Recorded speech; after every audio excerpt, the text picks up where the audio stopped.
అంటే ఏముంది సార్ అంతా కొద్దిగా అది వచ్చింది పాకిస్తాన్ ఇండియాది కులంది పెట్టకుంటే బాగుండు.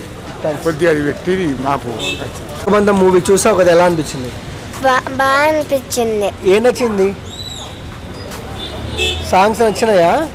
నచ్చినాయి. ఫైట్స్ నచ్చినాయా? నచ్చినాయి. శివుడు ఎలా అనిపించారు?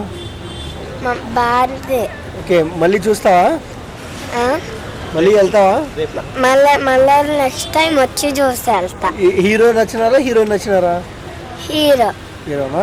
ఇంకేమైనా చెప్తావా? ఓకే, చెప్పారు. ముఖ్యంగా చెప్పాలంటే ఫాస్టెస్ట్ ముందుకు వెళ్తూ ఉంటుంది. అలానే హీరో క్యారెక్టరైజేషన్, ముఖ్యంగా హీరో క్యారెక్టరైజేషన్ చాలా బాగా చూపించారండి. యాక్టింగ్ కానీ అసలుకి ఆయన కొత్త యాక్టర్, ఆయన పేరు కూడా నాకు తెలియదు కానీ మూవీ ట్రైలర్ చూసి ఇంకా మన సనాతన ధర్మం గురించి చెప్పడము, ఇంకోటి బీజిఎం బ్యాక్గ్రౌండ్ స్కోరు, ఇంకోటి క్లైమాక్స్, ఇంకా మనకి అనంత పద్మనాభ స్వామిని చూపించడం ప్రతి ఒక్కరూ చూడాల్సిన మూవీ అండి. Perfect movie. థ్యాంక్స్ అండి.